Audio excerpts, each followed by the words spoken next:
I have an OnlyFans, motherfucker. It is the most freeing thing. I could be fully myself. I don't have to hide. Who are you? I'm the OnlyFans-esque woman out there that's building tech. I have a social wellness app called Exist. I do use my money towards a business, and I'm not living in my fucking beautiful mansion that I could be living in right now. I walk into a conference or something, and I could just tell that people are looking at me like, who's this bitch? Kim Kardashian is my idol. Having a sex drive and using sex as a distraction, it's no different than being an alcoholic or a drug addict. Will you ever stop OnlyFans when Exist starts making money? Hell no. I'm not stopping OnlyFans. I'm not ashamed of what I'm doing. OnlyFans isn't what you think. These people really just wanted to talk to somebody. They just wanted that human connection. I saved a marriage on OnlyFans. I've taken so much personal risk to build something to help the world. I have a sick confidence that I created something that the world needs. They don't want to see a pretty face make money off of their body, and let's show them that this pretty face can make money off their body and create something huge. So I just got to work harder.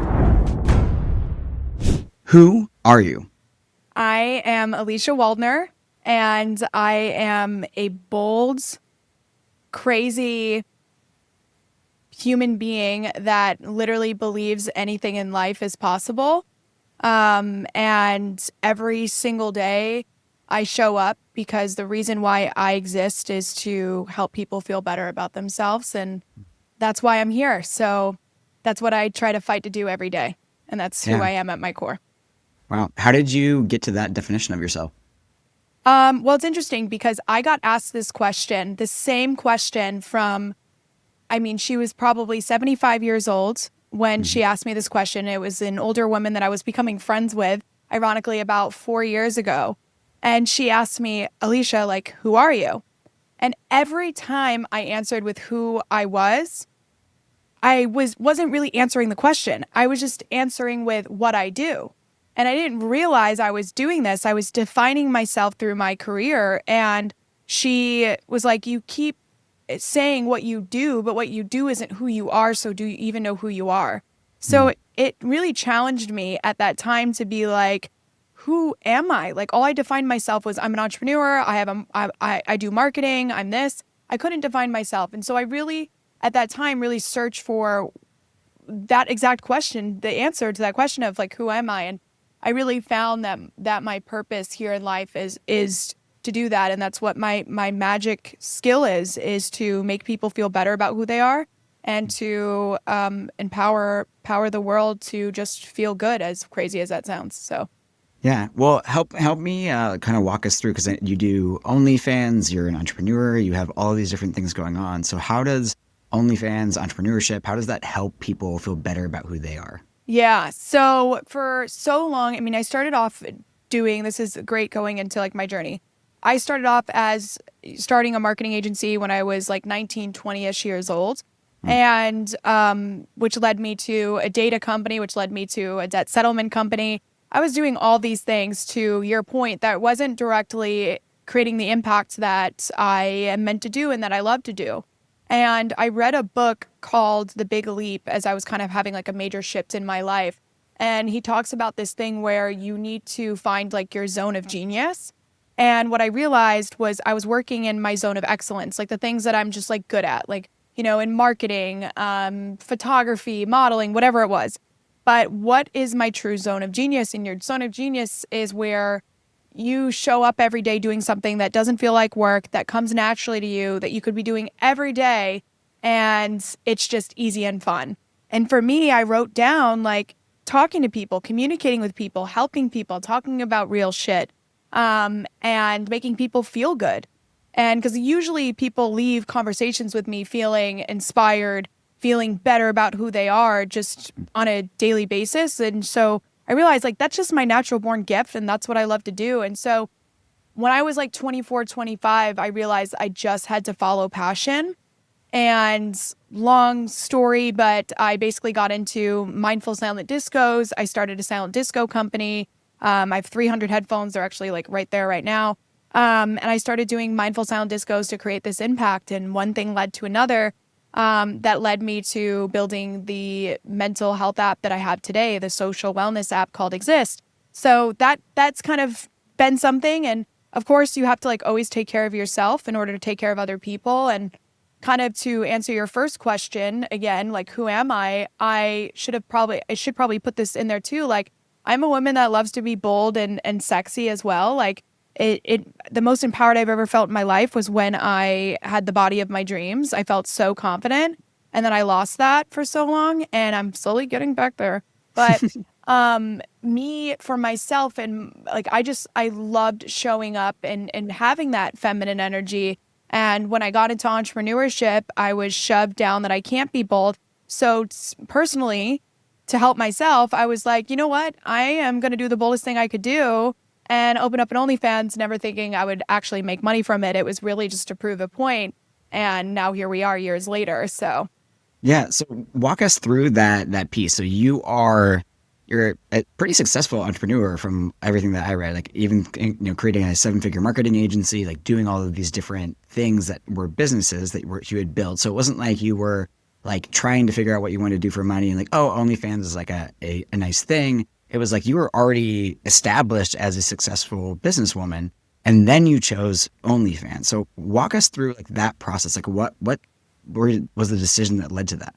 yeah. So, and that's like a big misconception that people have, like, oh, you just did this for money. Like, I never thought that I would make money. One, because I had my own boundaries on it that I've never crossed, that I really didn't think that people would pay for, you Hmm. know? Um, and Are you open to and sharing like what those boundaries are? yeah, so basically nothing downstairs. Hmm. So yeah, so it's very more like back in the day Playboy like esque, and Mm. it's a glamourish kind of vibe than stuff down there. Sure. So as best as professional as I could say it. But yeah, so um I when I started my first company when I was 1920, when it kind of came out, I was posting these photos online. Again, I had the body of my dreams and um, bikini photos, nothing too crazy, like a little butt shot behind the back to show, butt day, at the gym. And I was getting comments like, how are we supposed to treat you seriously as an entrepreneur?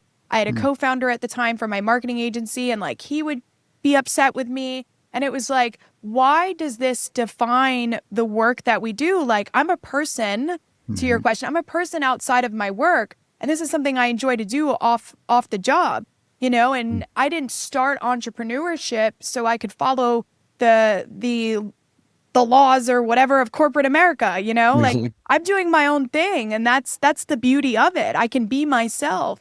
And so that was really what led me to do it, was to show like, hey, you can be both, and that's fine, and it's okay. And to empower myself, and just be like, hey, I already did the boldest thing I could fucking do, and I can't come back from it. And so what are you going to say now? I have an OnlyFans, motherfucker. Like I couldn't come back from it, And so from then I was so free, and still to this day, like it is the most freeing thing. Like I could be fully myself. I don't have to hide.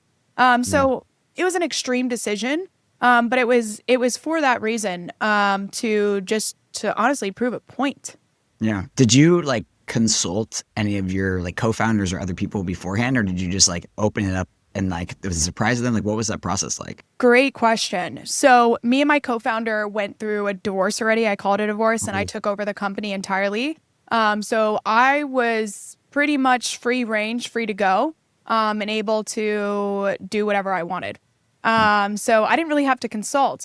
I Hmm. did talk to a few people that I, was close with at the time, and got their perception. And most people were like, you know what, you're going to have to live with it. But if you're that crazy and bold and going to live with that, you're always going to be stigmatized, then go for it. Hmm. And at that time, like I wasn't building, a massive unicorn. Like I wasn't in tech in this really, male dominated industry. I was doing my own thing. I was flowing. It didn't matter, and I never, I don't know what the future holds. And now I'm in a very conservative industry. Hmm. So that's when things got harder. Yeah. Can you say more about that? Like what industry are you in that's like conservative? Yeah, so the tech industry. Hmm. So that my app, I have a social wellness app called Exist, which is kind of stemmed from the Mindful Silent Disco company. I was helping heal people together in person. And a lot of the feedback that we got from our events was I just want to be able to do this at home. I just want to be able to exist at home. And so one thing led into another. And I'm like, well, the only way I can do this is if I created a community online. And with AI aggressively increasing and people being fearful of what AI can do, I was like, we need to show that technology can still create human connection because it's happening whether we like it or not. So that was kind of the ideology of me building Exist, was to create this in-person experience and make it a tech experience that's Yeah. having the same impact as much as I can do that. Mhm. So anyway, when I walked into this industry, I'm the, I hate to say like I'm the only one, but from what I've seen, I'm the only OnlyFans-esque woman out there that's building tech. So I'm the first of its kind, and I'm even just the way I look, I get judged. Like people don't even know, and I walk into like a conference or something, and I could just tell that people are looking at me like, "Who's this bitch?" Hmm. Why do you think that is? Like that, I guess it surprises me that tech is as conservative as it is because I think of San Francisco, I think of like all of these other areas that are very, very liberal, right? You have like the Folsom Street Fair that's in San Francisco. So like, why do you think that world is so conservative? Yeah, that's a great question because I would have thought the same thing. I definitely would have thought that it would have been a little bit more open than it is. But I think it has to do with a lot of like, in this world of venture capitalist, all of that, like they're very black and white. It's all about image, it's all about story. And if you don't have the best image, they might more than likely aren't going to invest in your company. And a lot of these startups, I got very lucky that I had the financial backing to be able to get my startup to where it is today. But a lot of people have to go raise money and you have to play the part. Mm, So yeah. I think it's just, a lot of the older folks. I think things will change, and I know I'm going to be a part of that change to encourage more people to just be themselves. Yeah. So like what I'm hearing in that, right, is that it's like at the top there's like all this old VC money where there's a lot of like older conservative thinking that kind of drives a lot of the trickle down decision making, right?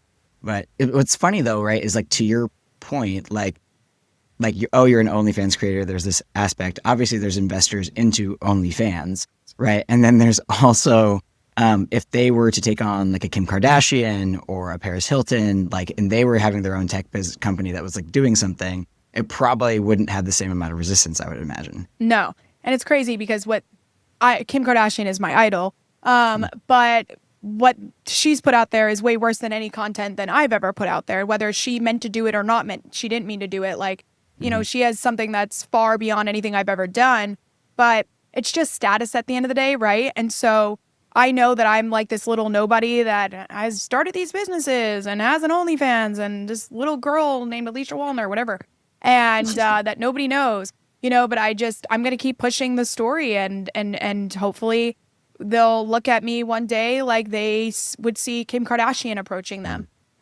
So I'll get there. It's just a matter of time, and it's a matter of every single day getting punched and just getting back up with a Yeah. smile on. Yeah. What makes Kim Kardashian your idol? She's just the coolest fucking bitch. I know that if I ever met her, and I will meet her one day, that we will hit it off. I think she's brilliant. She has created an empire, whether people want to say it or not. Like at the end of the day, look at data. She has attention. She's a billionaire. She's done something right. And a lot of people don't like seeing somebody that, came from whatever background you want to label it as, and then see success similar to like me. I'm OnlyFans, and the minute they see OnlyFans, they're like, oh no, cross off, you just judge you. So it's cool to see that somebody did that and made something big for herself. And it's inspiring to me that I can too, but especially from such an average Joe perspective. Like, I didn't come from, a family that had connections. I made all the connections that I have myself and still did the damn thing and still, got the street cred that she has, because I'll have it one day. Yeah. Yeah. Very cool. I'm Uh, crazy. I told you I'm crazy. it's great. Mhm. With with Kim, like, are there specific like traits or strategies or like ways that she thinks about the world in particular that really resonate with you? Yeah. One that I speak to and spoke to a few times in this podcast, relentless, determined. She's one of the most determined, relentless people I know. She has to every day show up and prove people wrong still to this day. So many people doubt her. So many people are on her downfall. And even just an example, like the fact that she got her lawyer license, her, what is that called? Why can't I think? Her, She got her law degree or like yeah, her law degree. passed the Yeah, bar exam and passed yeah. the bar, yeah, all that stuff. And she didn't give up. Like, yes, it took her way longer than the average person, but this girl is so busy and like still figured it out. Like a mother of four and running businesses, has so many other projects going on and still like passed the bar. Like I'm not working hard enough, you know? And so I'm like, I gotta do this. I gotta do this more. And she didn't give up. Like, yes, she got rejected. She didn't pass a few times, but she didn't stop. And now look at where she is. And she is just to me living proof that if you are insanely determined that anything in life is possible for you, and somebody like Kim Kardashian just passed the bar. Yeah, beautiful. I want to pivot a little bit into your experience in OnlyFans. Mm-hmm. So you went from being an entrepreneur and then you were in OnlyFans. Have you been, or were you running both businesses for the same time? Did you go to a period where you went to just OnlyFans? Like, what was that experience like? Yeah, good question. So always running simultaneously both of my things. Like I still have my marketing agency. We're going on 10 years this year. Wow. Yeah, crazy. And it's not nearly as big. I'm very open about it. 3 years ago, I stopped doing sales for it once I decided, you know, I just needed to follow passion, and my passion is to help people. Mhm. And so I stopped doing sales. So it's you know, we only have a few clients left. I'm surprised we still do, to be honest with you. But you know, so but I've always kept things, the OnlyFans, with everything else that I'm doing, and I've always been an entrepreneur at heart since, you know, very young. I will always have something, and obviously now exist is my entire life. And the question I do get asked a lot though is, will you ever stop OnlyFans when exist starts making money? And the answer people don't like hearing is, hell no. I'm not stopping OnlyFans until I'm wrinkly and gray and nobody will buy this shit anymore. Like, I'm not ashamed by it. I'm not ashamed of what I'm doing. I might scale my content back and not show, you know, full frontal. Maybe that could happen, but I'm never stopping this shit. This is a movement for me. This isn't a financial, you know, security blanket for me. And even when Exist is big, I'm still gonna be doing this shit. It's so that anyway. Hopefully that answered your question. But yeah, I run. Yeah. No, it everything does. together. I'm what I'm curious about now is like, what was the experience like of first doing OnlyFans? And can you give us like a window into the, I don't know, the life of an OnlyFans creator, like Yeah. interacting and like being on that side of the fence? Because I think we hear stories or we see people, we see images or whatever, or advertisements, or maybe somebody subscribed to an OnlyFans, so they might experience on one side of it. But like, what is it like on that side of the world? I would say like very eye-opening. In this sense, because again, I'm not selling sex on there. Like I'm not doing that type of content. Again, I do not judge. I wish that I could, because I would be able to fund my entire app and live my best life and be insane tropey right now. So, but is how many people just wanted human connection, and like, because to me, I'm like, why are they staying? You know, like I'm not serving them completely with their needs, the needs that they're here for, or the needs that they think that they're here for. And so what I found, and the most surprising thing, was that these people really just wanted to talk to somebody. They just wanted that human connection. They wanted somebody they wanted to know that somebody cared. And I think that's the value of what my platform's been able to do, and why I've been able to grow and scale it at the level I did. So that was very eye-opening. And that's why, like I said, I never thought I'd make money. And so it was really like relationships that I've really been able to build.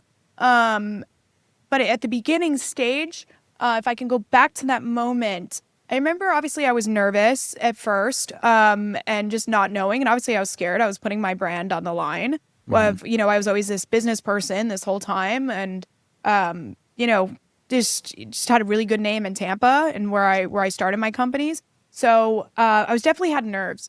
And then it was a little different for me to create this type of content in the beginning. Like Hmm.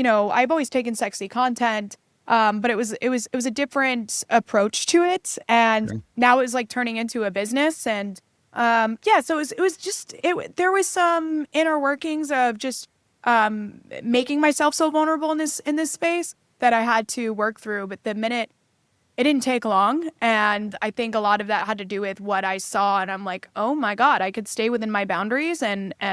and make this money. This is Yeah. cool. Yeah. What was it like the first time that you were paid for your OnlyFans content? Crazy. I remember that fan. Like I had him for years and he just Mm. like unsubscribed. I don't know why. And it's like, Mm. what happened? Like you were like Mhm. my main number one guy. And he was the one who actually like encouraged me. Like again, I did it to kind of prove a point.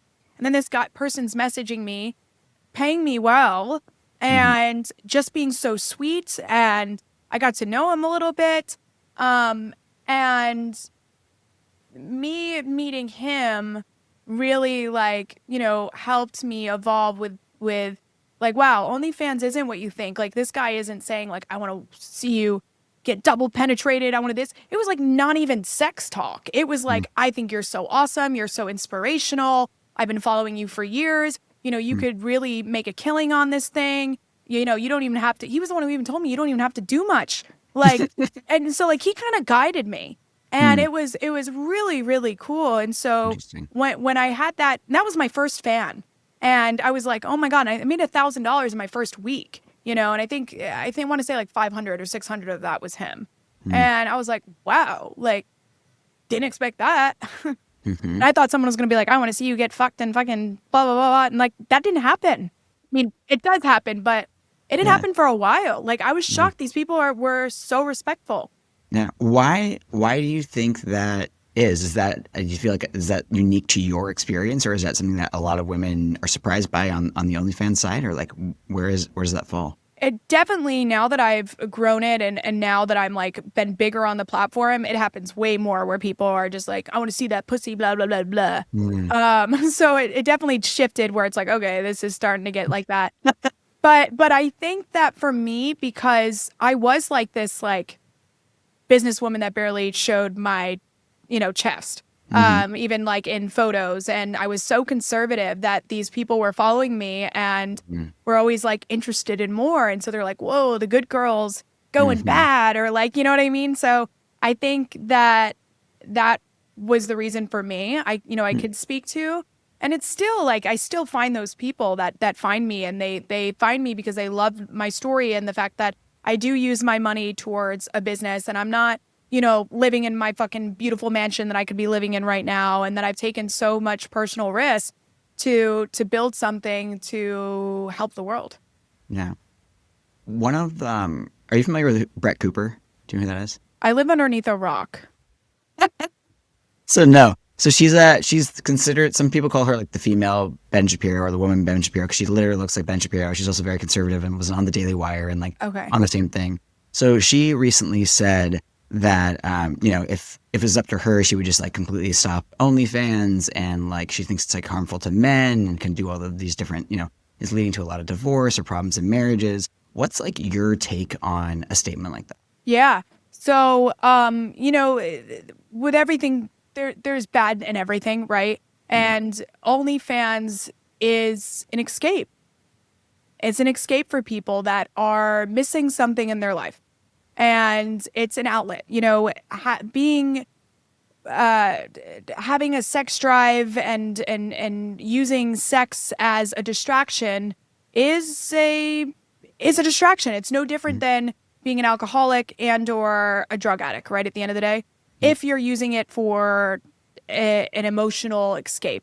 And I think that this can get skewed where people are crossing the line and they're in a divorce that they're in a marriage that they're not happy with, and they're looking for an escape, and this is their escape instead of alcohol, instead of drinking or whatever your escape is. This is their escape. And I think it brings up and shows that something in a marriage might be missing.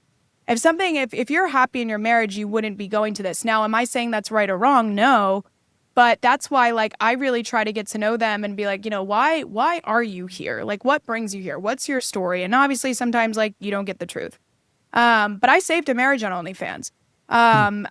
There was this guy that I really got to know, and him and his wife weren't having sex, and he said to me that his wife knew that he was on here and that he was communicating specifically with me and that it was okay and all this stuff. And they got married very young. They have a lot of kids, and he's never gotten to really have his fantasies. So this was all allowed. Anyway, it's a long story with them, but basically he found out. Whatever. I would love for you to, if you're comfortable, to dive in with whatever you feel comfortable to say. I would love to hear that story. Yeah, I'm going right into it. Sweet. So, I know sometimes I say long story and I still tell the story. Like, it's like, I'm still fucking telling you. I'm just letting you know that we're going to be here for a hot minute. Perfect. As long as you're not just truncating it to save time, because I'm ready for the story. Yeah, no. So, basically, he was using me as like an outlet, and basically his wife was not being faithful in the relationship. So, when he found that out, he broke and was like, I'm divorcing her. I'm leaving her. And I was like, listen, this, you don't have to go that far, because clearly both of you guys have not been communicating with each other. And, you guys were both looking for an outlet somewhere else. Like, you escaped to me on OnlyFans. She escaped to somebody in real life. I'm not saying one's worse or one's better or whatever, but both of you guys were escaping and not communicating, and something's missing. And I said to him, I was like, you need to have an honest, open conversation about what that is, and I encouraged him to talk to her, to work on it. And they did. And from what I know, to this day, they're still together. And he sent me a crazy long message saying, like, you were the best thing that ever happened to me. If it wasn't for you, I would have gotten divorced, and I would end up regretting my decision when I'm older. We, figured out our differences, communicated, and our relationship couldn't be better than ever. And all this is because of you. And so, people can blame OnlyFans girls for this all they want. But at the end of the day, if somebody's choosing to do something, if someone's choosing to do drugs, if someone's choosing to do something, that's what they're choosing. But sometimes that's not the case. They're single, and this is an outlet for them. This makes them feel good, So I don't know. I know that's contradicting, and people could hear one side or the other, but it's, there's strip clubs still exist. There's the guys are guys at the end of the day. And this is just another way to have that outlet. Yeah. Whether it's good or bad for you. Yeah. Yeah, definitely. And it strikes me too, right, of what your point is of, like, if people are going here unhappily in a marriage, like, that has more to do with the marriage probably than it does the OnlyFans or the potential outlet, in the same way that, like, most drug addicts, like, it's often less about the specific chemical and much more to do with, like, the underlying, like, enjoyment of their life and how miserable or happy they are, right? And so it's like, because people can be addicted to running. Like, you can find so many things that you can, harbor onto if you want to. I was addicted to working. That was my distraction. I worked too much. I wasn't taking care of myself, and it was just work, work, work, work, work. We all have our own distractions, and it's like you said, like, it's just figuring out there's always something deeper. And that's what I try to teach everybody in my life. And again, it doesn't have to always be bad. It doesn't have to mean just because you're on OnlyFans that you're fucked up and something's wrong with you by any means. But if it is something where it's harming, the definition of addiction that I've heard is that if it's harming other people and in your life, or it's harming yourself, right? That's addiction. So if OnlyFans isn't harming you and it's not affecting any relationships and you're enjoying it, and it's not, doing negative things to you, then okay, that's great. But if it is causing a negative impact, there's something deeper there, and it should be explored. Yeah. Yeah. No, I absolutely agree. So I'm curious, did your conversations that you were having with the men in the OnlyFans, the conversations that you were having in OnlyFans lead to the creation of the Exist app, or were those things not interconnected? Like, how did those things come about? So not interconnected. Like I had my own journey. I started my silent vibes company, my silent disco, maybe like 6 months to a year before Hmm. I started OnlyFans. I started in 2020. So, and then my OnlyFans was 2021. So yeah, but a year ahead. And so, um, completely different. But what I saw on OnlyFans was, wow. So there is, like I said, a lot of these people just want to have a conversation. And a lot of these people are telling me things that they've never told anybody before. And they're telling me, a stranger online, and it validated what I was creating, that this is so fucking needed and that people need an escape. They just want to vent. They want to say the things that they're scared to say. And that was a lot of what I found on OnlyFans is these people are telling me things that they were scared to tell anybody before. And I'm like, we got to create a space for everyone to feel like they're heard and they're seen. And as I was building Exist alongside of OnlyFans, it just validated what I was building. Hmm. Yeah. Why do you think with OnlyFans, why do you think there are so many people? Because I've heard it from strippers. I had Elle Stanger on, who's known as stripper writer, and talking about how men like cry often to her in the lap dance room. And I've heard that Well, story from so many different sex workers and other people that I've known who work in the sex industry, that like so much of it ends up being this relational component or this safe space for a man to be and be vulnerable. Like, why do you think that it's that space that they end up going to versus a therapist or a friend or another outlet? yeah, I think it's just similar question you might ask, like, why does a heroin addict go to heroin, right? Like, Mm, it's just their vice that they choose to go to. But I think they get to have this emotional connection mm, with somebody, or this, even if it's sexual, it feels good to feel wanted. mm, Like this person, even though it may be pretend, this person is, in the dance room or lap or whatever, that this person's like all over you. It feels good to be touched. It feels good to be desired. And mm, that might be something that they're lagging in their relationship or their real life. They haven't really mm, been touched in a while. They haven't been cared for. They haven't been looked to right in the eyes, or mm, like, or they haven't had sex in a long time. And they, mm, we're humans. We want sex. We want to be, we want to be touched. We want to be told that we're fucking hot and that mm, we're the best thing to exist. And so I think it's a lot of that. And when we look at the suicide rates, 75% are men. mm, And they're usually in their 30s and 40s. And men, women, it's okay for a woman to cry, but it's not okay for a man to cry in the world today. And we need to change that, mm, because men are emotional too, and it's a beautiful thing for emotions, for a man to have emotions and to express his feelings. And so there's not we haven't created a world for that yet, mm. and a safe space for that yet. And I think that's all they're doing. Yeah. That's all they're Yeah. doing. Yeah. Creating that safe space for the guy to actually be able to express his emotions and let that stuff out. Yeah. And I think, Mm, like, men too, this is going to take a different take on it, but men too have a higher sex drive than most women. And they can just fuck and not have it be emotional. And I think that when they're able to, I think sometimes in relationships, women try to control the man a lot, and I think for that pushes men away.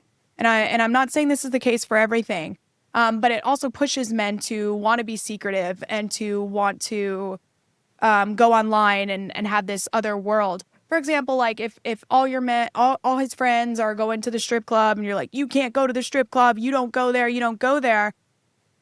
Men especially don't like being told what to do, and a lot of people don't. No, none of us really do, right? We want to be free mm, creatures. So when you're trying to control somebody, it could cause for things to come out of control. And I'm not saying that's right, but that's just the mindset of human nature. For example, just as kids, right? If a kid is told not to turn around, all of a sudden, they were never thinking about turning around, but now that they're told that they can't, now they want mm, it. Now they want to mm, turn around. Well, what's behind me? And you don't even have to be a kid. If I told you right now, Cameron, don't turn around, don't look, don't go behind you, you're like, you didn't even think about turning around. But now that I told you that you can't, you're like, what the fuck is she talking about? Right, Now right. you're curious. Now you might be scared, So I'm not blaming women at all for that. But I definitely feel that you can't, I try to create a safe space for everybody in my life to express whatever their desires are, regardless if it's like, a guy that I'm dating that's like, yo, like I saw this girl today and I had all these like sexual desires and I was thinking about in my head I wanted to have sex with her and I didn't, but I'm telling you, and I would rather a relationship where my partner feels so open that he feels he can tell me that, because we're all fucking human. We're gonna have these crazy, weird thoughts. We're gonna maybe miss an ex for a minute. We're gonna, so I think when you create that safe space, it helps bring people together because we're human. So anyway, that was a fucking rant, and that's not to blame women at all. That happens on both ends of the stick. But I think that if we had more of that in general in relationships, women and men, these things wouldn't be happening. Yeah, well, I think you nailed it on the head there with that word relationship, right? That like it's not about blaming women or about blaming men, but like we're in this coexistence together, right? And like Mm-hmm. we're relational creatures, and I think whether individually or collectively, right, we are looking at these things and going like it's not about you or me, it's about us, and like how Yeah. are we navigating that together and treating each other with compassion and as humans and giving each other the same needs that we need ourselves, right? 1000%. And like for me, I'm very open about it. I was a mass cheater at Mm. one point in my life. I really struggled with monogamy. I lived like multiple lives, and it was like, why was I doing these things? And all I ever wanted to do was just fully be myself and be transparent with my partner. But my partner would keep little limitations on me and it would make me go crazy. And that's not right at all. That's wrong on my part. But when I finally started being with somebody that I could be my fullest self with, it's the first time ever that I don't want to be with anybody else, Like I'm like I literally thought that I was, polyamorous or something. Like I was so convinced, but really I just needed to be with somebody that allowed me to be my full self. And now like I would never want anybody to touch me like in a relationship. Like I am not open or poly. Hmm. Yeah, that's fascinating. So you were a serial cheater basically, right? And then you're like, okay, maybe I'm actually poly is maybe the issue. But for what you've actually found is that like once you had somebody who actually fully embraced who you were and wasn't like trying to control you or shut you down, then you actually found that like actually as long as you're getting those aspects of yourself met, then like you're good. Like you actually don't desire other people at all. Yeah, verbatim. It's crazy. And, I can't say that's the same for everybody, but that's what I Yeah. found for myself. And, there's a reason why you're looking somewhere else. And I'm not saying polyamory and all that it couldn't be a great option or Mhm. a fit for somebody, but whenever you're looking for an escape, there's a reason. Yeah. Yeah. Beautiful. So pivoting into the Exist app, Hmm. one of the names or titles that's been given is kind of the edgy version of the Calm app. What makes it the like edgy version of Calm? Yeah. So it's pretty crazy because we're actually, funny enough, slowly moving away from even comparing ourselves to Calm. Cool. But it's still a great point to get brought up is we, the way that I found my healing through my silent disco stuff was this fun, immersive kind of like meditation where there's swear words, where there's this, and it just felt so real and vulnerable versus like breathe in, breathe out. You know, the world is amazing and so are you. Forgive yourself. More like, hey, are you going through some fucking shit right now? Why don't you feel it, dance it out, move it, like let it go? Like it was just this Hmm. fun vibe that really was relatable to my healing. And I was like, what if we had more of this where it doesn't feel like a doctor or a nurse? And my goal with it and what I saw from my in-person experiences is we weren't hitting, the target market of those people that are already embracing meditations that Calm creates. We were embracing these people that have never meditated before and found this meditation fun experience to really be a healing aspect and component for them to really work on their self-help journey. And so that was kind of the ideology. Let's put a twist to this and let's make it fun and inviting. That's what my in-person experience was. It was this fun thing that didn't feel like therapy. and yet it was extremely therapeutic, and they had fun in Right. the process, even if they were crying. So that's the goal of the app, and that integrity still lasts. Like, even though we're way more of a social app now, Mm. where we created a process called social journaling. So the original component of the app was our idea was you meditate and then you journal, and instead of journaling on that prompt alone at home, you digitally journal with the world. And what we found is people loved expressing their emotions so much and loved reading other people's journals that became our number one feature. So we are a social journal app, and I actually don't know where our meditations are going to go. I don't know if we're going to keep them. I mean, Yeah. it's night and day how many people are journaling versus listening to meditations in our app. So that's why we're leaning into it. Yeah, I mean, I can understand that. Like, so I'm almost like I would say like a chronic journaler in a lot of ways. Like, I've had various morning routines and practices. I've been a long-term meditator for a while, but like writing has been my main outlet for a long time. And I think because you even use some AI functions, so I've been experimenting with a lot of like ChatGPT and journaling, having it create journaling prompts, reading it back to it, like exploring that, or even like taking that and like turning into some small action that I can take from that day or whatever, right? And so there's all these little components, and I find like the expression of it, right, is really powerful. And in a lot of ways, it's like it's interesting that you refer to it as more of a social app now, because it reminds me of what almost earlier Instagram used to be, in that sense of like, oh, when you posted something, like a lot of people saw this expression of yourself, whether that was a photo or whatever it is. And now it's like, it's so bloated, I would say, with so much stuff right now, right? That it's like you don't even see your friends' stuff anymore, No. right? You don't see anyone that you actually like personally care about. It's all just giving you like this hyper niche content that's very viral or whatever it is to keep you on the app.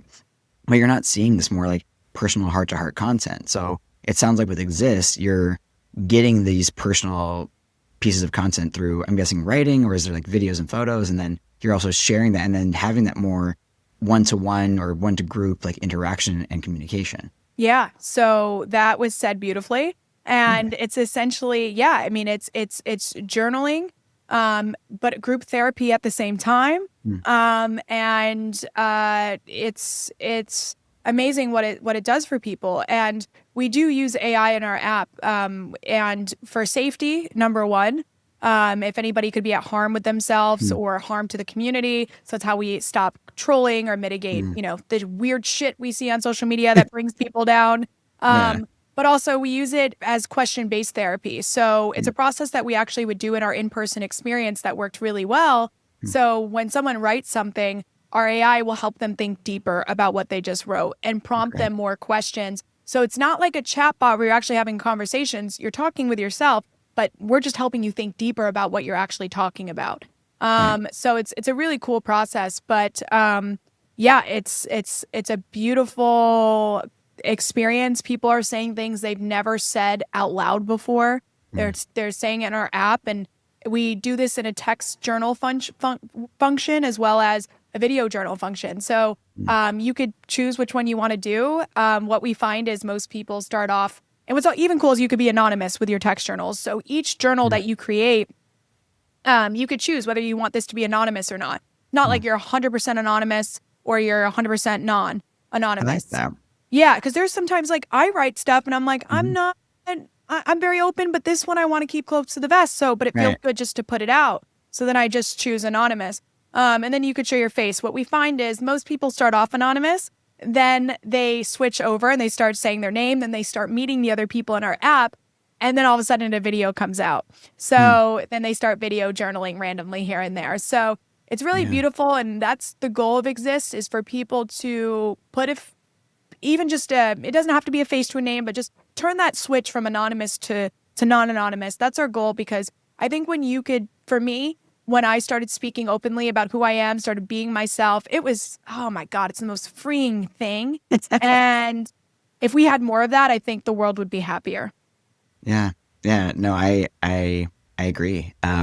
With the phase from writing to being anonymous to being a little bit more public and then being open, is there a point where people like kind of graduate from the app at some point? Like, what kind of like real world results in a sense are you seeing? Yeah, so there have been, I mean, people that come in and out. What I know is it's phases, right? When Mm. they need more support, they're showing up a lot more and they're helping other people. And then when life gets kind of good, they get busy. Mm. And but then when shit happens again, they're kind of coming back. And that's just life in general, right? It's going to be Yeah. up, it's going to be down. But most people that start and stay consistent, even when they fall off, I'm like, they'll be back, and they're back. It's not because like, oh my God, I want something bad to happen to them, but Mm. it's just like everything in life. Like sometimes we go to the gym and then we know that's really good for us, and then we Mhm. stop because something happens and we're distracted and we're living our best life, and then we're like, fuck, we got to go back to the gym. Same Mhm. thing, it's mental fitness. And so when things are going good, you don't really take a moment to stop and think and like, Mm. am I really happy? And then reality hits. Yeah. A great example, I know I'm talking a lot, but a great example of one of our users is, this guy, very consistent, show up, then he started video journaling, then he just went away for like 2 months, and he just popped back in, and he was like, I've been away for a little bit, a lot of great things in my life have been happening, XYZ. And he goes, but now, and he was, I felt like I was just on an up and up, all this positive things. And he goes, it's not that nothing negative happened, but all of a sudden things are like flattening out. And Mm. he goes, and I'm feeling sad, like, Mm. and so it just shows me that life is just up and down, even if it's flattening, and to learn to love life even when the highs of life aren't occurring. Yeah. No, it's funny because you mentioned like the gym analogy, which I think is a great one. It's like, it's similar to, I don't know if you've heard of Dr. K or Healthy Gamer before, but if you haven't, you definitely recommend looking into his stuff because I think you'd really vibe with his stuff. Mm-hmm. And he talks a lot about how, people will meditate to get better at something. And then once they're happy and healthy, right, then they stop meditating. And then like they stop being happy and healthy. And it's like, well, that's because that's the thing that's like actually keeping you there, right? I think we can often maybe have this idea or belief of like, oh, if I just like, I want to like sort of exist without needing to do anything that actually helps me feel better. But it's actually like those actions that we're taking on a regular basis that allow us to like feel happy or maintain growth or that kind of thing. 1000%. Like for me, when I had my dream body, I was rocking. I stayed consistent for a while, and then I was like, oh, it's okay if I don't go to the gym like, 6 times a week. And then I switched it to 4, and then 3, and then 2, and then wasn't going to the gym at all. Mm-hmm. Lost my Yeah. everything I ever created. Gone. Why did you name it Exist? So we were, when we were turning Silent Vibes is my silent disco company that I mentioned. And this was just an auditorial experience with the silent disco headphones out on the beach. And I was challenged by one of my mentors that I need to make this bigger. And at the time I was going through, I was ending my debt settlement company, which included getting rid of my twin brother that was running it. I was moving away from my data company. Like I had so many shifts. And then at the same time, I was doing this silent disco thing. And my mentor was like, all he was asking me questions about my silent disco company. And I remember being frustrated because I'm like, my whole world is like turning upside down and burning, and you're caring about my silly little silent disco company. All to say, he challenged me and was like, this is what you're truly passionate about, and this could be your unicorn one day. And I remember laughing my ass off, like, what the fuck is he talking about? This is how am I going to make money off of $20 tickets? Anyway, so he challenged me. I thought of this concept where I made it more immersive, and it was a full sensory immersive experience where we used 4 out of the 5 senses. We partnered with View Studios, these huge LED walls, and we matched this auditorial experience to a visual experience with smells and touch, and started incorporating some touch where you kind of just like touch yourself and certain types of therapy techniques with that, tapping, etc.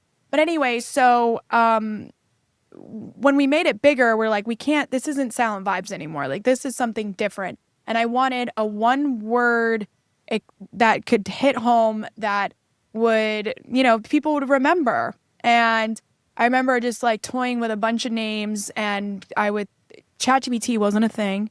So didn't even exist. You had to actually thank literally, yourself. yeah. So like I'm on Google on like I can't say, like the Thoris or whatever the fuck, Thesaurus, yeah. whatever the hell. And I'm on there looking up all these words, and the minute I saw the word exist, I was like, this is it. Like, exist, in your own presence. Exist. I just want to exist. I want to be here. I want to, live. I want to, and it just hit home. And I was like, and what's so cool is in my app, or in our app, I should say, I don't like to call it just mine, but in this community we created, they're keyframing the word exist. They say to each other, like, I'm so glad I exist today. And they Wow. call each other existers. It is so fucking cool. That's really cool. Yeah, it reminds me of I think it was Sadhguru, if you know who that is. Like he was talking about how a practice he recommends is like every hour on the hour, spend like just a breath appreciating the fact that you were still alive, right? Oh, Appreciating the fact that because you could have died in your sleep, you could have yeah, something could have happened, and like to really just appreciate the fact that you get to exist because a lot of people die every day. A lot of I people know. disappear. A lot of people don't get to be here from moment to moment. And like appreciating the fundamental nature of life is such I think, a deep spiritual practice in a lot of ways that it's cool to see that your app focuses on that. And then the people in that are literally saying like that they're grateful that they exist. Yeah. And it's so cool. And it's these people that, like we said, aren't deep into meditation, aren't deep into these things. And for the first time ever, they're connecting their minds and their body and having these realizations. And so it's really cool to see people be like, wow, I'm thankful to be here and I exist and I'm existing with you guys. And we've even had somebody, I guess his wife asked him, have you been existing lately? And he was like, what? And then he was like, the app exists. And I was like, oh, that's so cool. That's super So, awesome. yeah. Yeah. Why is the community aspect so pivotal to exist? Because there's nothing else out there like it, and people need people. And that's what I found with my own healing. All I ever wanted to do was have my partner accept me. And I think that in people around me to accept me. And I'm still fighting for that, with my stigmatized brand. But, I think everybody, we all have these things about us that we're scared to say. 97% of people are keeping a secret. And I think even the most well put together people, our inspiration, have something that they're holding back. And when you get a group of people together, it's the essence of why group therapy is so big, why AA is so big, because you're all dealing with the same experience, going through the same thing, and they talk about it and they say it to people they've never said it to before. And when you create that open structure where it's okay to be yourself and say these things, it's a domino effect. 60% of people are more likely to share about what they're going through if they know somebody else going through something similar. And so when you create that space, it's a domino effect that starts happening and everybody just starts speaking. So that's Yeah. what this is, and it's community healing. Yeah. Yeah. That's a really cool way of looking at it, where it's like you've created the safe space for people to be able to express themselves and then creating that domino effect, right? Whether it's like from the anonymous to becoming known to becoming on video to like then seeing that trickle effect out there. I mean, I think that's one of the gifts and challenges of social media is like, on one hand, there's all these people that see you. But on the other hand, like with your OnlyFans, I imagine that there's probably women and men that have been inspired by you embracing your sexuality and these other aspects of yourself publicly, right? Or being the boss babe who's also like doing the OnlyFans thing, right? It's inspiring because there's often parts of ourselves that we're like, oh, I wish I could be that. And we're looking for that person who looks like us, who reminds them of us, who's been through something similar to who we are. I even think about like the importance of Marvel movies and having a black superhero, of having people who look diverse, so that we can recognize ourselves in the different media that we take in. It's so true. And me, I say it all the time. If I have to show up every day and take the hits and punches to help inspire other people to live an authentic life and be themselves, punch the shit out of me, because I know I'm going to get back next day and I'm going to showcase that all these people can do it too. Mm. And I'll take those hits any day to help somebody else feel like they can be themselves. Yeah. How have you navigated that? Because you've talked about like, initially getting a lot of pushback from like, your co-founder, these different things going on, even with those like slightly sexy pics on Instagram, to then doing OnlyFans, I'm sure you've gotten a lot of hate for. And then now you're navigating like building this tech industry thing in a very conservative industry, as you put it, very boldly as somebody who's on OnlyFans. You haven't shied away from it or tried to hide it or cover it up or anything. You're fully embracing that. I think even the original comment that I reached out to you about the podcast was like you just sharing about like you're an OnlyFans creator who now you have, you know, invested $500,000 into your own business that's come from this. Like, how have you navigated that your own mental health and your own criticism outwardly and inwardly as you're going through this journey? Amazing. So in the beginning, I was just, I've only lived in my own world, right? Mm, So I was like, oh, people will judge me. It'll be fine. I'll find somebody that, people that agree with it and are cool with it. And I definitely have. And I found a lot of that, and I keep those people close. But it has hindered our growth. We would mm, be a lot further right now if it wasn't for it. And it sucks because it's like, I know we could have gotten more help. We could have gotten, more funding and all this stuff. And when I saw it, I think it was like September of last, or maybe October, it started happening last year, where it was just like a domino effect. Like I got into these rooms that are like insane to get into. They love what we're doing. They love all this. And then I'm ghosted constantly. mm, It was like a burden. Like it got to me where I was like, I don't know how I'm going to do this, mm, and I'm not going to be able to prove this stigma that I'm dealing with. And I went through some shit personally. mm. But what got me out of it was when I started seeing that the product I created is doing the damn thing that I worked hard for it to do. And Yeah. I'm doing the thing that I love every single day. My app is helping people when I'm sleeping. Like I don't even have to, like I could be asleep and it's working and I'm helping Mm, people. And so, that is what made me come out of it.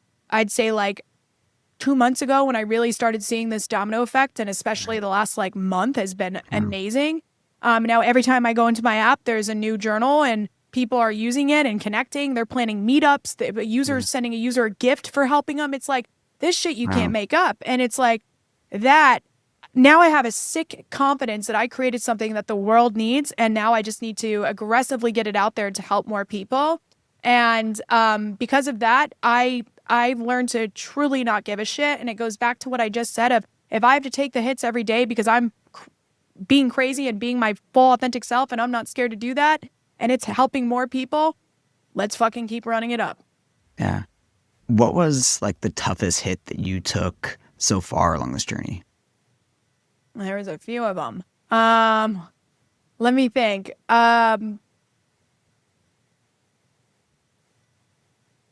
This one burned. It definitely was easier to deal with because I already had so much shit that I dealt with prior.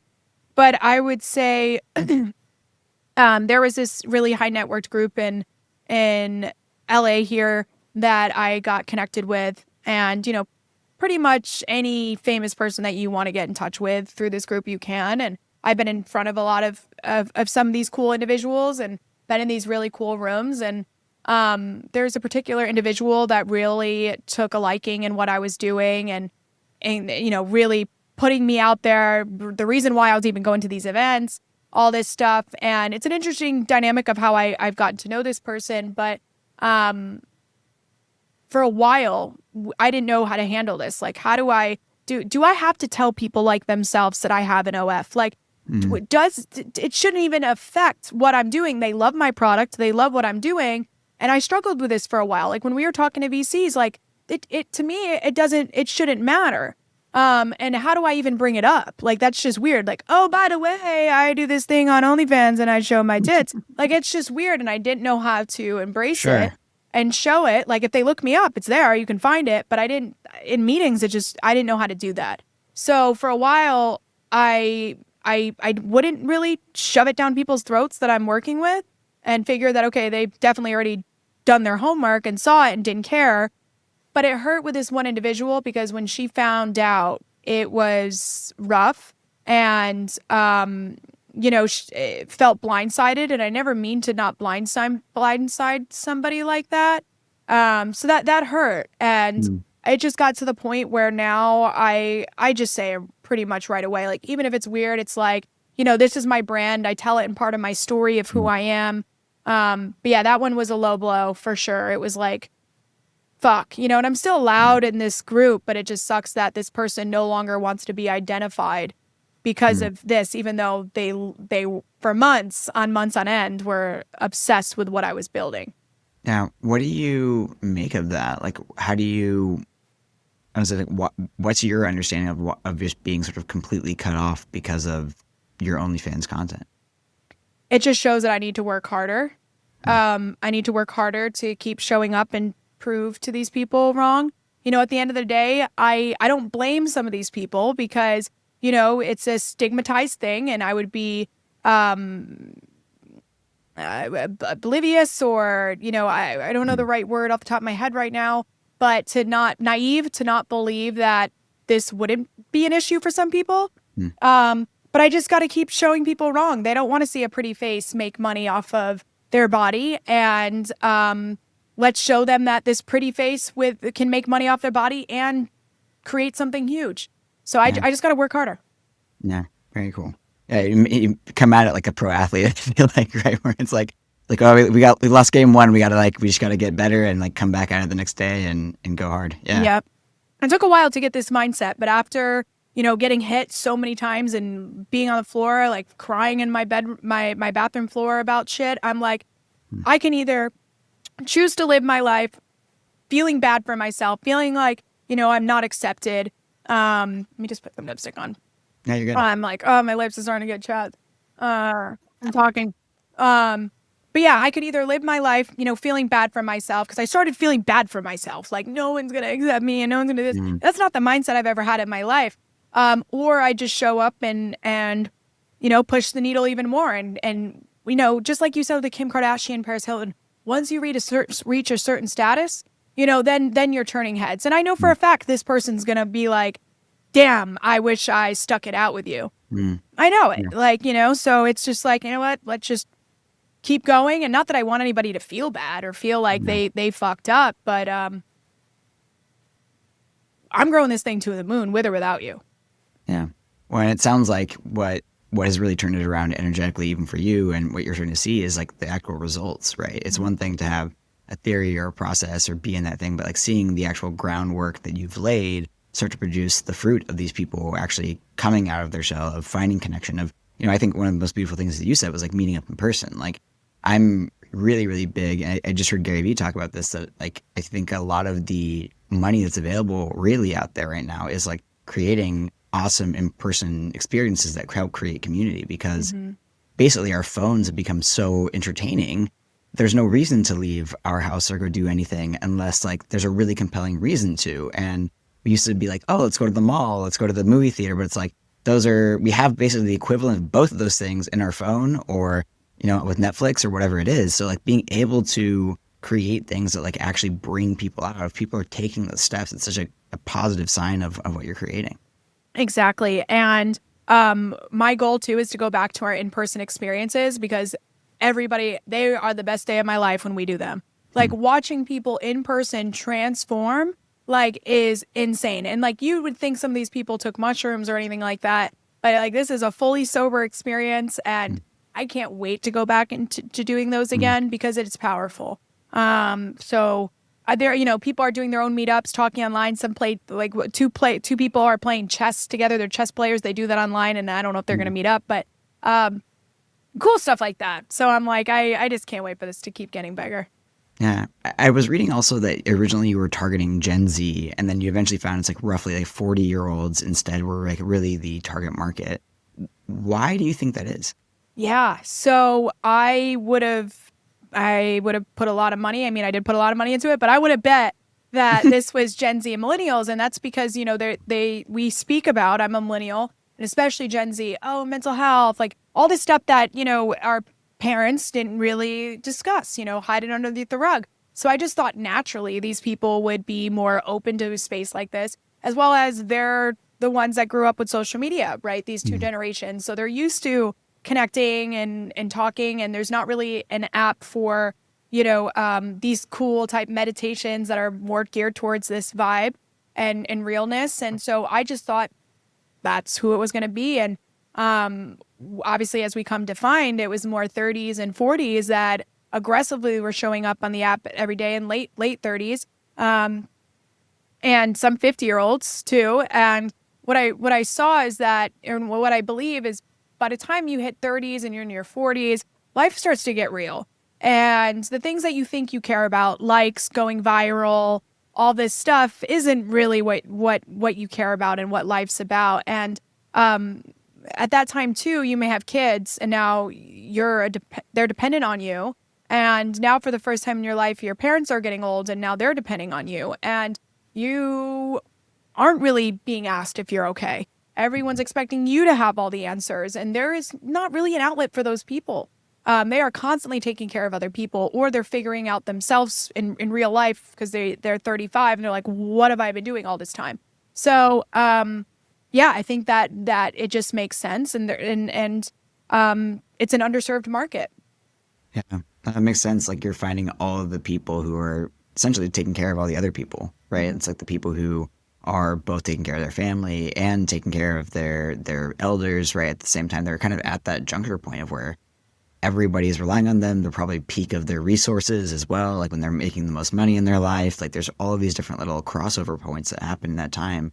And then I almost think because social media is newer for them, because they don't have that like experience as much of like comfortability that you see with Gen Z posting or millennials posting on Instagram or whatever, like there's a lot more probably sensitivity on there, as well as a lot less vulnerability with the kinds of shares that they go into. So I imagine like having that type of connection on exists where they're able to really be vulnerable with somebody maybe for the first time and have that layer of optional anonymity, which I still go back to is like I think one of the coolest features. Like I think it'd be really interesting for like Instagram to do something like that, where it's like you have like just an anonymous switch that you can throw on and just like throws it to the ether, because it's like you can to have the option to go back and forth of like, oh yeah, I would love to just be like anonymous for this, right? I'm comfortable with sharing these parts of myself, but not these parts of myself yet. But then to like slowly realize that people are gravitating towards that, I think is very, very healing. And it makes me think about even, there's a lot of people who fall in love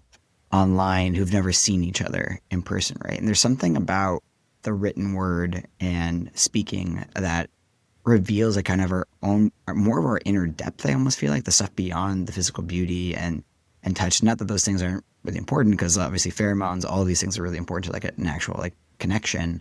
However, like I think there's something really powerful about like connecting with words and who you are and your ideas and your beliefs and the challenges that you go through, and then seeing somebody else be able to like resonate with those things and be like, oh, like I get you, like I feel you, or pick you up from that stuff, and be able to have a safety net to kind of unpeel and unfold is really cool. Yeah, and that's what we've seen within the app. And there were so many times in my life where, and I love to write too, obviously, and writing was always my outlet, whether it was poetry or just me writing this passage of how I felt. And my close friends on Instagram, and prior to that, my Snapchat, was where I said these crazy things that it just felt so good to write it so someone could hear it or see it. It's not that I wanted anybody to feel bad for me, but it was just so healing to word vomit and just put it out there, like, and I always wanted a space like this. I always longed for a space like this. If I had a space like this when I was in high school, I think I could have healed a lot of my trauma younger. And what I know our app is going to do is we're going to be a preventative to anxiety, major depression, suicide. We are going to stop people before it ever gets that serious, because they're going to talk about it before it ever gets too far. And that's really what our app is going to do in long term. Now, do you have any like fears or concerns around like AI replacing this or replacing a need for this? I know I see a lot of stuff online where people are really worried about like, oh, is AI going to replace therapists, or are we going to need for humans? We're just going to have AI girlfriends and boyfriends, and we're not going to connect with each other anymore. What are your thoughts on that? Yeah, so that's why I say like we kind of bridge the gap between AI and human connection, and we're utilizing AI in our platform where it's not so in your face, but doing it in a way where you're still connecting with humans in general. Of course, people, ChatGPT, I've even used it as my therapist, and right now my therapist is out of commission. She just had kids, so it's like really nice to back up and play. But there is nothing like when I hit that send button on Exist, where I know someone is going to comment and support me, and they're human and they're real, and it's not just this fake robot talking to me. Even though it does feel good sometimes in some moments, nothing's more powerful than someone lifting you up that's human, that can relate to you. Yeah. ChatGPT, there's no relatability. And again, 60% of people are more likely to share what they're going through if they know someone else going through something similar. So with that notion in mind, the impact of just another human's presence and essence is never going to take away what AI can provide as well. It's only going to be a major addition, I believe. And yeah, I'm not worried about it with what I'm building. Yeah, I think too, with part of what your app I think does really well is with shame in particular, right? The only way that I understand about how to actually combat shame is you have to like reveal that shame to people. Usually in like groups of like two or more is like the most impactful thing. It's like a lot of times it can start with a therapist or a very close confidant and then peels out, right? And like to your point, like with shame, being able to express it to something like ChatGPT might initially get you safe enough to start talking about it, especially if you've never said it out loud or written it down Mm-hmm. even or something of that nature, right? But like to actually find the healing, you have to have people that actually hear those things and be able to accept you for these things that you feel shame about. Yeah. And like even with my journey, because like I hated myself. 2019, I hated myself because I didn't understand my own actions. I was, that's when I was cheating a lot and I was living multiple lives. Like I'm like, what? I'm not this person, and I couldn't understand. I was out of control. And it was this one human that I reached out to that I knew was open and poly, and I was trying to understand myself. And I remember him telling me, he was like, Alicia, you're not a bad person. You're not a bad person. He goes, and you just might not fit the normal dynamic of monogamy and all this stuff. And so I felt for the first time validated and heard, and oh my God, I'm not bad and that I can fix this. And he really encouraged me to just start learning how to be honest about these things and speaking about them and telling my partner. And it changed my life. Wow. you Wow. know? Yeah. So it's just more people just need to say the things they're scared to say. And that's what I've learned just too in relationships. The things that you're scared to say are the things that you should be saying. Hmm. And it sits with me with everything. So I don't hold back anything. If I'm in a friendship and a relationship with you, whatever it is, I am going to tell you what I'm feeling. And I'm going to do it in a very nice, authentic way. But I do not hold anything in. Like there's nothing in my life right now where I'm like, I wish I could tell this person that this something. They already know it. What were the things that you used to be very afraid to say that you feel really comfortable to say now? Definitely, I mean, the fact that I probably wasn't the best person at one point in my life, Mm. and that I, was out of control, and I didn't even know who I was, and I hurt a lot of people in the process. Definitely, it was scary. I was just on a podcast where the first time I admitted that, Mm. and I've done it before in my own environment, where it was my own podcast back in the day before YouTube took me down, but and I would say it then and it felt good because it was my space. But recently I was on a podcast, like literally, I'd say like a month and a half ago. And it was the first time I admitted like I was a serial cheater in a space where I didn't know the other people. Like it was brand new. Like I just met you today, I just met them. And I did this like nervous laugh. And Mm. like I'm still worried for when it comes out because I feel like people will think that I'm evil. Like, and I like Mm. even said that to them afterwards. I was like, I'm worried because I was so like, I can't believe I'm saying this right now. Like, I walked in Right. not thinking I was gonna like admit this to these strangers on their platform, and so that has been obviously it's nerve wracking. Even as I brought it up today, it's like, how are people going to perceive me, especially because I have an OnlyFans. I'm this whore online to everybody, and then I'm like, yeah, I'm also was a hoe in real life. Like, it's. And building a mental health app, yep, I'm a great person.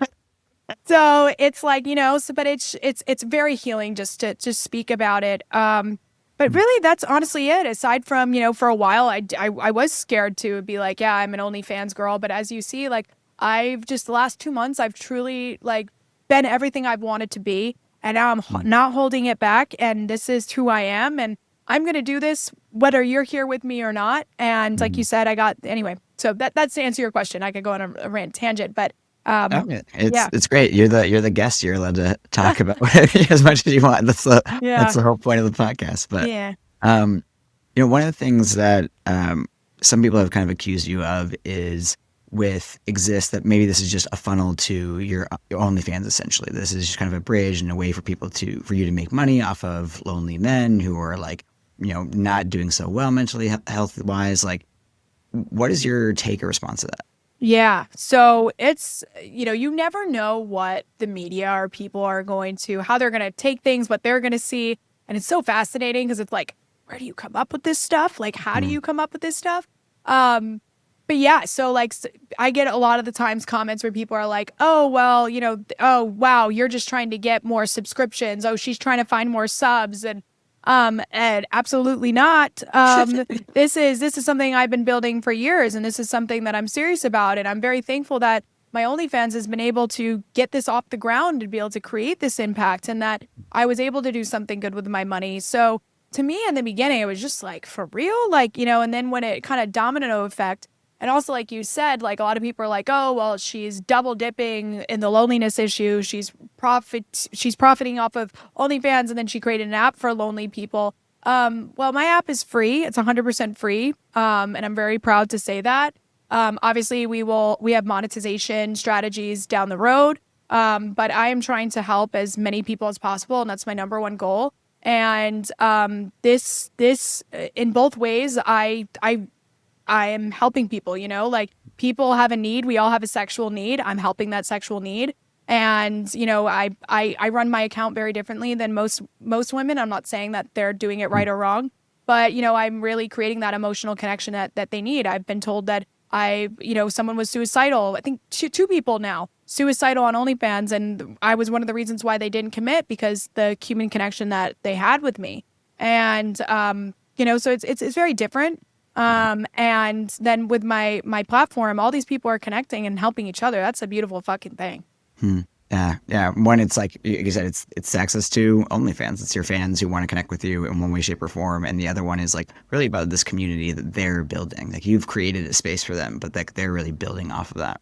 Yeah, and now I just feel like I can help people one-on-one with my OnlyFans when they need that, or if they're looking for just that emotional connection, which isn't everybody, but it's a good amount in my case. And then I could mass produce and help everybody, not just the male that's thinks that he's just horny and really he just needs a human connection. I could help literally anybody. Yeah, beautiful. Um, we're kind of wrapping up into the end of the show. Okay. And one of the questions I always ask my guests at the end of the episode is just like, what's a question that you would maybe have for the audience that would, shift their perspective or have them make them think about something in a different way? Good question.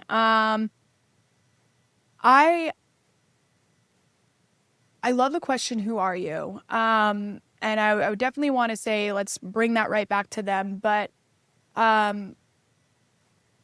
when was the last time you did something where you didn't hold back who you are?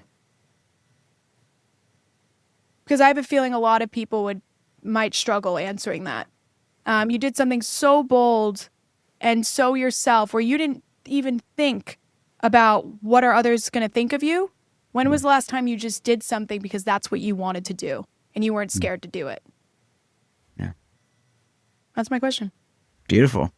Alicia, this was a lovely conversation, and I think this app sounds absolutely fascinating. I want to check it out myself and just like see how it goes. Like, where can people follow you, find out more about you? Like, where do you want to send people? Yeah, so you can go to my Instagram, aliciawaldner.com, or at Alicia Waldner. There is aliciawaldner.com too. But go to my Instagram. It's probably the best way, especially if you want to chit chat, get to know me one-on-one. On Instagram's great. OnlyFans is another great space if that's where you want to be too. And then my app, theexistapp.com. There is another exist.io, and that's not us. We're theexistapp.com. So we have an affinity sign. That's us. We're not the other app. Perfect. And we'll link it in the description and stuff below. Yeah. Alicia, thanks again for coming on, and we'll have to talk again soon. Yes, thank you so much, Cameron. This was amazing. And thank you it's an honor to be here today. So thank you. My pleasure. Ciao.